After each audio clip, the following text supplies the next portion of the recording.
long time no see, uncut YouTube video vlogs. I am out running with constant shivers and chills down my body because, oh, and I feel like I'm about to cry also, shit. I've been out skiing with my friends for this past week, and we were out in a ski cabin or ski lodge up in the Swedish mountains. We had such a fun time skiing during the day, and then during the night we told ghost stories.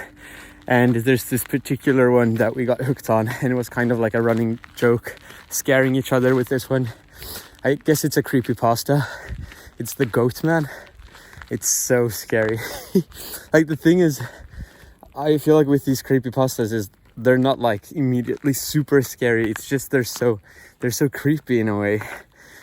And there's a Swedish podcast called I think it's the Creepy Pod, where they tell, like, I think they read ghost stories or read Reddit posts or creepypasta, and it's so scary because we listened to the one with the Goat Man, and it was just this terrible sound of this creature imitating humans.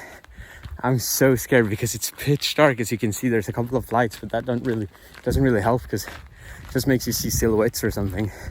So scary. So this is really, it's exposure theory at its finest, and I feel like that's also something that's good to experience. It's I've never really liked horror films or horror movies, and I've always kind of got the shivers with things like that, with creepypasta especially. It's so scary. I was at a dinner party with my friends once, and we started talking about like childhood nightmares, and they told me their nightmares, and I was just so scared. I started crying. It was like I was having a panic attack. And now listening to all these creepy pods, I just cry. It's not like I'm sad. I just feel like I'm in my natural state like this, and I just feel tears shedding from my eyes. It's this huge internal kind of, you should never look back, but I do, and I get the shivers. Internal reaction. I just start crying, but it's not like I'm actually crying. I just shed tears. It's crazy, and they just run like waterfalls, like such a stream. But with that being said, to think about these things rationally, I've been out running in the woods for a long time, and now in December and in January it gets dark quite early, so I've been out running in the dark also.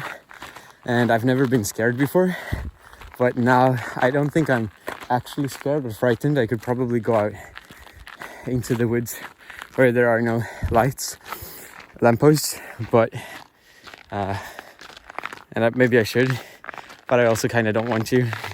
But I feel like it's just enough exposure theory being out here, because rationally I know that all the other times I've been out, I haven't been scared, and it's not like these things are real. So it's good exposure therapy. I feel like I've said that word 5 times, but I'm a bit scared and nervous. But on my journey of maturing and getting to know myself better, and kind of finding who I am, I feel like facing your fears is a super good informative way of doing so. So I'm out here in the dark. I'm distracting myself right now with this vlog, but if I'm not listening to music, if it's just me in the woods, I just keep playing this stupid scary sound in my head, and it just sends shivers down my absolute everywhere in my body. It's so slippery. But yeah, I've been out skiing, and it was so good because I skied when I was in Japan, and I feel like that was such a good warm-up because I haven't really been out skiing with my family ever, and I've only been skiing a couple of times in my life, and never as a kid, so I've had to learn as like a teenager, young adult, and that has been at times it's been hard, but now I feel like I'm actually comfortable on the skis. I feel like I've finally gotten to the point where I'll make it down the slopes, all the slopes in the system, and I can catch up with my friends and have a good time. They don't have to wait for me, and I don't feel like I'm a burden, and I don't have to be in all the easy slopes. We can do all of the slopes together, and that's just so much fun. And we had 4 ski days. The first one, the weather was absolutely incredible, and the weather was so good, and I feel like I was super confident on the skis. It went so well.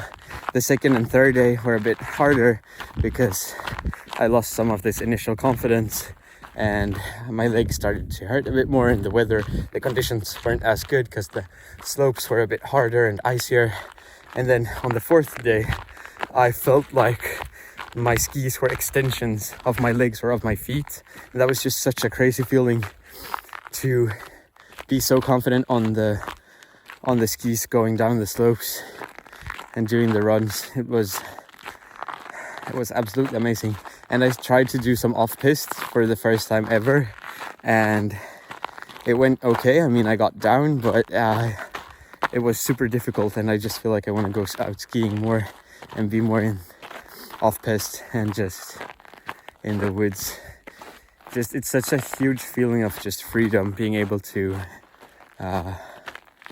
move across different terrains, and being up on the mountain is absolutely, it's breathtaking. It's so beautiful. I really, really, really love it. So, and I've gotten way closer with a lot of my friends, with all of them, because we've lived together now for, I don't know, 5 nights, and that has been super good.